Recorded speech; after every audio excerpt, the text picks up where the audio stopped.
Diversão e aventura em tom de melancolia e despedida em Bill e Ted Face the Music.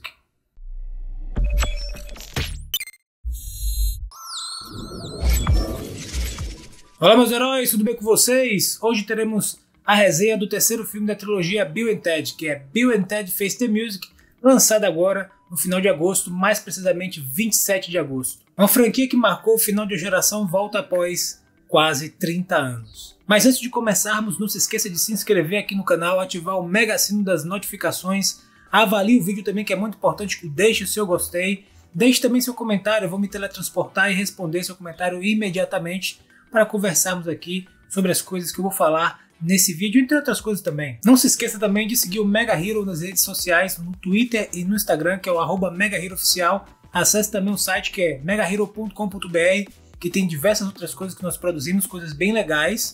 E também me siga nas redes sociais, que é o @LucasDrevakov, no Twitter, no Instagram, etc. Você vai me encontrar facilmente lá. Muito bem, meus heróis, Bill e Ted estão de volta, com Alex Winter reprisando o papel de Bill e Keanu Reeves reprisando o papel de Theodore, no caso, o Ted. Para você que não conhece, eu vou dar um breve apanhado. Bill e Ted é bastante conhecido principalmente para as pessoas ali que assistiram na década de 90, porque ele fez bastante sucesso no finalzinho da década de 80 e principalmente na primeira metade ali, um pouquinho da segunda década de 90. Passava muito a sessão da tarde dos filmes, né? Porque Bill e Ted teve 2 filmes, teve série, teve jogos, teve quadrinhos, enfim. Foi uma verdadeira festa ali com essa franquia, digamos assim. A premissa basicamente dos filmes era Bill e Ted querendo montar a sua banda para salvar o mundo, conquistar o mundo. Era bem o espírito dos anos 80 ali. Os 2 filmes são aventuras bem bobas, bem diretas, mas muito divertidas, com uma amálgama, digamos assim, de tudo que foi feito de sci-fi dos anos 70, 60, 80, e principalmente também daquele espírito rock and roll e etc, metalhead da década de 80. Se tratando de sci-fi, você basicamente consegue perceber diversas alegorias e referências sutis e às vezes bem escancaradas, como de Star Wars, de Star Trek e Doctor Who, entre mil outras referências mais sutis e de coisas mais obscuras que estão lá em Bill e Ted, nos filmes e nas séries, no quadrinhos, nos jogos, etc. No primeiro filme eles estão meio que enrascados, digamos assim, com as notas da escola. Eles precisam melhorar as notas da escola e aí eles têm uma apresentação para fazer de história de várias matérias, digamos assim. E aí Rufus, que é um personagem feito por George Carlin, ele vem do futuro, digamos, para salvar eles dois e apresentar essa máquina do futuro, que é como se fosse uma cabine telefônica, referenciazinha aí, a sci-fi também, para eles poderem viajar no futuro, né? Porque a princípio Bill e Ted vão ser figuras muito importantes no futuro. Os dizeres, o lema do Bill e Ted, os valores vão ser importantes para construir uma sociedade utópica no futuro. E o Rufus, que é interpretado por George Carlin, para quem não sabe, George Carlin é um comediante americano que fez stand-up, etc, lendário.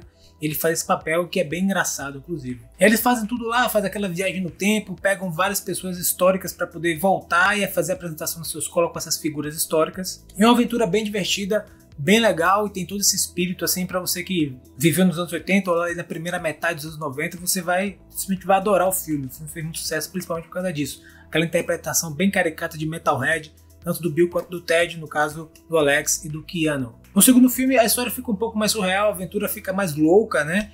E eles inclusive encontram a morte, que é interpretada por William Sadler. Você também tem aparições de algumas estrelas do rock, como o guitarrista lá do Faith No More, eu esqueci o nome dele agora, mas ele é bem famoso. Pois bem, inclusive o William Sadler, ele faz um papel bem interessante, é bem engraçado, principalmente na parte que eles vão pro inferno, encontram a morte e tem que fazer uma série de questões lá, é bem engraçado. Tem um vilão também que é do futuro, né? E essa fica uma parte bem Star Wars, né? Tem essa referência bem clássica lá. E aí rola toda uma treta entre esse vilão do futuro contra Bill e Ted. O Bill e Ted termina trazendo a morte pro lado deles e a morte acompanha eles na sua jornada. E aí o final é bem engraçado, é bem inusitado, né? Eles têm esse negócio de viajar no tempo. Agora é claro que um ponto alto, sobretudo, é a parte da música. Então a música nos 2 filmes é muito bem feita, é muito bem tocada, é muito bem... enfim, a composição é bem feita, sabe? Bem na pegada rock and roll, metalhead. Porque pessoas envolvidas na indústria fonográfica, principalmente no rock and roll, porque digamos assim, gente, porque assim, o rock and roll era meio que a música pop da época, né, dos anos 80, dos anos 90, sobretudo, tava ali bem no mainstream. Então pessoas como Steve Vai, Rich Kotzen, Megadeth, entre outras bandas, entre outros compositores muito importantes daquela época, participaram, no caso, do filme para fazer as músicas, para compor, para tocar, fazer as performances, etc. Inclusive, no segundo filme, você tem a própria Gibson lá, creditada no final. Então, assim, para quem não conhece, a Gibson é uma famosa marca de guitarra, que tem as guitarras Les Paul. Então, era também uma espécie de perpetuação daquele espírito rock and roll, e que a Gibson estava interessada em fazer com que esse espírito continuasse para, claro, vender mais guitarras, etc. Mas, assim, a mensagem desses 2 primeiros filmes era de que, na verdade, o que iria salvar o mundo era você com sua banda de rock, solo de guitarra, né? O rock and roll ia salvar o mundo, você e sua banda. E os valores, a ingenuidade, a bondade, a simplicidade que aqueles personagens traziam, né? Sobretudo, não era nem um senso crítico, nem inteligência, nem a razão, nada disso. Então existia essa mudança, sobretudo, de paradigma, né? E isso estava muito claro nos 2 filmes. Essa era a mensagem básica, e os filmes eram muito divertidos, sobretudo, principalmente para aquela comédia feita nos Estados Unidos ali. Quem conhece normalmente gosta bastante. Eu fico assim meio lá, meio cá, tem coisas que eu gosto, tem coisas que eu não gosto, mas eu sei que funciona muito bem, principalmente para as pessoas que moram lá, né, que cresceram lá, e principalmente quando você é mais novo, sobretudo aqui no Brasil, eu dava muita risada, principalmente no segundo filme. Eu lembro muito bem do segundo filme, na parte dos robôs que eram criados, etc. E do final, eu adorava o segundo filme. Pois bem, quase 30 anos depois, Bill e Ted estão de meia idade, com filhas, casamentos, hipotecas e etc. E é legal porque a premissa do terceiro filme fica muito bem estabelecida logo ali no início, né? Eles estão numa reunião, que é um casamento, digamos assim, da mãe, que já foi do Bill, que já foi do Ted, que foi, enfim. É uma personagem lá bem interessante, que ela tá nos filmes anteriores, ela também está nesse, assim como outros também, como o pai do Ted, enfim. E aí Bill e Ted estão lá no casamento fazendo um discurso, eles vão fazer uma apresentação, digamos assim, de música, né? Você vai pensar, Bill e Ted vão chegar, vão tocar uma guitarra, vai ser um negócio maravilhoso. Pois bem, não é bem isso que acontece. Eles fazem uma espécie de música experimental, meio psicodélica. É engraçado porque isso é como se fosse uma sátira, uma piada com as bandas dos anos 80, ou uma parte, pelo menos, delas, que começaram a fazer um som mais experimental, um som mais estranho, digamos assim, e meio que saíram um pouco da indústria.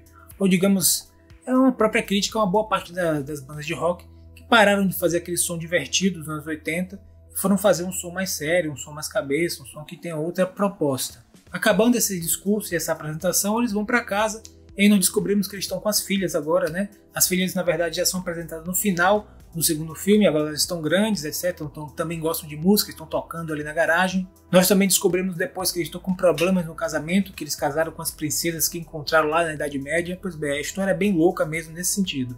Eles vão para terapia para tentar resolver o problema do casamento, que ela é bem legal, inclusive, essa cena, porque eles têm toda uma dificuldade de lidar com o eu, né? Eles são muito, um amálgama, né? Muito uma união, que eles não conseguem ser indivíduos, digamos assim, eles sempre se tratam como uma dupla. Mas aí tem um problema, porque chega mais uma vez um enviado do futuro dessa sociedade utópica, que tudo é perfeito, para poder avisar a eles que eles vão ter que compor uma música, porque vai ter um evento cataclísmico, vai ter uma data específica, e eles vão precisar compor a música que vai salvar o mundo. Eles dois. E aí pronto. Aí tá feita a premissa. Bill e Ted vão agora começar a viajar no tempo, né? Para poder roubar a composição deles mesmos. Porque eles não acreditam mais neles mesmos. Eles acham que eles não vão conseguir compor isso num curto período de tempo. Afinal, o evento cataclísmico já é alguns dias depois, se não me engano. E aí começa essa aventura da parte deles. É uma embolação, inclusive, engraçada essa parte. Nós também temos as filhas dele viajando no tempo para poder tentar resolver em parte esse problema e catando grandes músicos ao longo da história da humanidade. E, digamos assim, eles misturam o plot do primeiro com o segundo para fazer esse terceiro filme. Aí é legal nessa aventura que ela é bem surreal, os efeitos estão modernos, etc. A interpretação de Keanu Reeves e Alex Winter estão interessantes dentro da proposta do papel. É claro que eu até achei que o Alex Winter evoluiu mais do que o Keanu Reeves.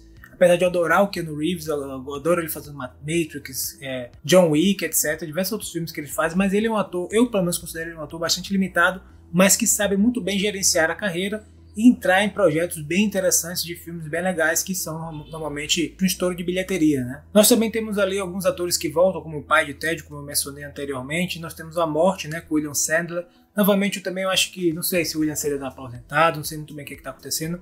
E ele está de volta fazendo o papel da morte, mas também eu acho que o papel ficou melhor lá no segundo filme. Eu acho que nesse terceiro filme ele já não está mais aquele seu ápice, talvez, de interpretação, e que no segundo filme está bem mais bacana a interpretação da morte, uma certa nuance que ele fazia sem falar nada, sabe? Na cara dele, no olhar, na forma como ele posicionava a boca e fazia assim um certo posicionava a cabeça, você tinha uma interpretação engraçada, não sei te dizer. Aí só você assistindo o filme pra realmente curtir.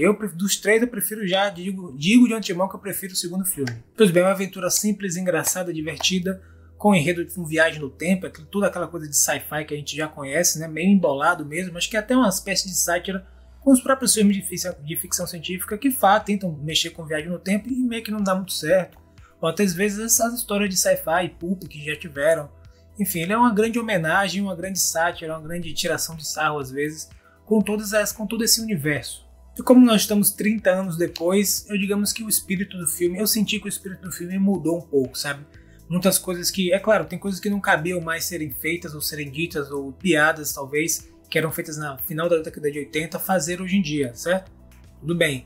Mas eu acho que o espírito, principalmente da questão da música, sabe? Porque Bill & Ted era meio a síntese daquilo que rolou nos anos 80, o ápice do metalhead, do garoto que queria ter uma banda de metal ou de rock and roll. Inclusive você tem várias bandas aqui no Brasil que nasceram dessa amálgama, desse espírito, desse cenário. E eles eram a síntese disso. Faça sua banda de rock and roll para conquistar o mundo, viajar o mundo, conhecer pessoas, etc. Ter um certo poder, né? E meio que esse filme ele vai um pouco na contramão assim disso, principalmente no final, né? Eu não vou dar spoiler de como vai ser o final, mas a experiência da música é outra coisa. Como mudamos, digamos assim, a indústria fonográfica mudou bastante, né? Tomou um grande baque com o compartilhamento das músicas, não consegue mais vender tantos CDs, a não ser as grandes divas pop, as bandas mais pop, né? O rock and roll já não está mais assim no mainstream, né? Mesmo nos países como Estados Unidos, Inglaterra, etc., não são mais aqueles artistas que vendem tanto, e a própria indústria fonográfica está eu diria até em decadência, né? Em termos de estrutura, talvez. Não os artistas. Os artistas ainda continuam existindo e nascendo novos artistas interessantes, mas não mais na estrutura da década de 80 e 90. Isso fica muito claro, principalmente no final do filme de Bill & Ted, que agora a mensagem não é mais você fazer sua banda e conquistar e salvar o universo com a sua simplicidade, ingenuidade e carisma, etc. Agora, basicamente, a ideia de que o que vai salvar o universo é a música compartilhada. Todo mundo tem a possibilidade de fazer sua música e de poder compor, de poder postar sua música e todo mundo fazer jams e tocar juntos. Inclusive a própria parte do show no final, digamos assim, é bem diferente, né? Então tem uma mesa meio que DJ, né? Principalmente das filhas deles, né? Tem um negócio meio DJ e tal. É uma vibe totalmente diferente, né? Eu fico um pouco assim sentido porque eu gosto muito desse espírito, né? Eu gosto muito de rock and roll e heavy metal e pra mim, cara, foi como uma espécie de melancolia de despedida, de quase como assim, realmente a realidade mudou e talvez esses estilos e essa estética já não estejam mais tanto em vigor, né? Não seja mais aquilo que vai salvar o mundo. Sei lá, é uma mensagem meio triste para quem gosta tanto desse estilo. É claro que tem uma cena pós-crédito, eu acho que não tem problema nenhum falar sobre ela, que é eles dois bem velhinhos tocando guitarra, fazendo um último solo, digamos assim. E sabe, cara, aí você fica com aquela sensação de despedida e de tristeza, um certo saudosismo de que, pô, ainda é legal, ainda é massa, você ainda tem bandas fazendo coisas assim, mas isso não tem mais tanto valor ao olhar da sociedade, ou pelo menos ao olhar da indústria, né? Eu falei da indústria fonográfica, mas você pode pegar a própria Gibson, que estava em uma certa crise para vender guitarras, etc. As pessoas não querem mais tanto comprar guitarras, os instrumentos acústicos, elétricos e tal, que você precisa performar. Hoje em dia você faz tudo, as músicas todas no Pro Tools, e softwares e samples. Então a experiência com a música mudou bastante e eu acho que essa é a mensagem, basicamente, que Bill & Ted trouxeram e meio que uma despedida. Um ponto interessante é que o Keanu Reeves, quando está caracterizado de bem velhinho, ele está parecendo muito com o Dave Mustaine hoje em dia. É claro que o Dave Mustaine está um pouco mais novo, mas eu achei que o cabelo, assim, o olho, o nariz, não sei, ficou muito parecido, ainda mais ele tocando guitarra. Mas agora eu quero saber o que você achou, o que vocês acharam do filme, se vocês já assistiram, se não, corram para assistir, que eu gostei, apesar de todo esse tom de despedida, foi bom rever Bill & Ted e toda aquela coisa meio engraçada, meio louca, toda essa referência aos filmes de ficção científica antigos. Mas deixe aqui no comentário a sua opinião falando o que achou, se você já assistiu, se você lembra de Bill & Ted na Sessão da Tarde, se você jogou algum jogo, se você tinha um quadrinho, enfim, qual foi a sua experiência com Bill & Ted. Se você ainda não conhece, eu sugiro que você assista primeiro os dois primeiros filmes, né? O Bill & Ted 1 e 2, depois assista o terceiro e vem me dizer aqui o que é que você achou. Eu tenho quase certeza que alguém um pouco mais velho já assistiu Bill & Ted pelo menos o segundo na sessão da tarde, tenho quase certeza. Não feche o vídeo ainda, não se esqueça de se inscrever aqui no canal se ainda não se inscreveu, ative o mega sininho das notificações, avalie o vídeo com gostei porque é muito importante. Deixe seu comentário aqui pra gente conversar aqui, que eu vou me teletransportar magicamente e a gente vai conversar sobre aqui o assunto do vídeo. Não se esqueça de seguir o Mega Hero nas redes sociais, principalmente no Twitter e no Instagram, que é @MegaHeroOficial. Também acesse o megahero.com.br, onde tem diversas outras coisas interessantes que nós produzimos aqui no canal e no site, nas redes sociais, etc. Também me siga nas redes sociais, que é o @LukasSdravakov, no Twitter e no Instagram, entre outras redes sociais também, estou presente. Nos vemos no próximo vídeo e desperte o herói que há em você.